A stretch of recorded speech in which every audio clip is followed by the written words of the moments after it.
கொல்கட்டாவில் ஒரு சோக சம்பவம் நடந்திருக்கு. கொல்கட்டா ரயில் நிலையம் பக்கத்தில் இருக்கிற ரித்துராஜ் அப்படிங்கிற ஒரு ஹோட்டல் தங்கும் விடுதி.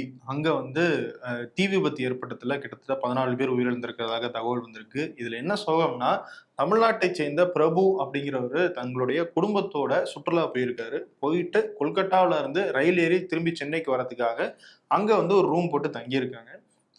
அவரு, அவருடைய மனைவி, 2 குழந்தைகள். ஒரு குழந்தை 8 வயது, இன்னொரு குழந்தை வந்து 4 வயது. அவங்களுடைய மாமனார், மாமியார் 2 பேரும் வந்து அங்க தங்கியிருக்காங்க மொத்தமா. சாயந்தரம் இவங்க வந்து உணவு வாங்குறதுக்காக கணவன், மனைவி இவங்க 2 பேரும் வெளிய போயிருக்காங்க. அந்த இடைப்பட்ட கேப்ல தான் வந்து அங்க தீ விபத்து ஏற்பட்டிருக்கு. அதுல வந்து ரொம்ப பரிதாபமா அந்த 2 குழந்தைகளும், அதுல அவங்களுடைய மாமனார், மாமியார்ன்னு மொத்தம் 4 பேரும் அந்த தீயில வந்து கருகி உயிரிழந்திருக்காங்க. ரொம்ப துயரத்துல இருக்காங்க அந்த குடும்பம். ஆமா. முதலமைச்சருமே ஆறுதல்லாம் சொல்லியிருந்தாரு. நிச்சயம் அந்த துயரத்துலேருந்து அவங்க மீண்டு வருவாங்க நம்ம வந்து நம்புவோம். ஒரு பெரிய ஒரு இழப்பு தான் அவங்களுக்கு. உயிரிழந்து போன எல்லாருக்கும் நம்ம வந்து அஞ்சலி வந்து செலுத்திக்கலாம். கண்டிப்பா. இன்னொரு பக்கம் என்னன்னா மணிப்பூர்லயுமே 200க்கும் மேற்பட்டவங்க வந்து உயிரிழந்தாங்க அங்க நடந்த வன்முறையினால. இப்ப குடியரசுத் தலைவர் ஆட்சி அவங்க வந்து நடந்துகிட்டு இருக்கு. இப்ப மணிப்பூர் எம்எல்ஏக்கள், அதுல பாஜகவை ஆதரிக்கிற எம்எல்ஏக்களுமே இருக்காங்க அதுல.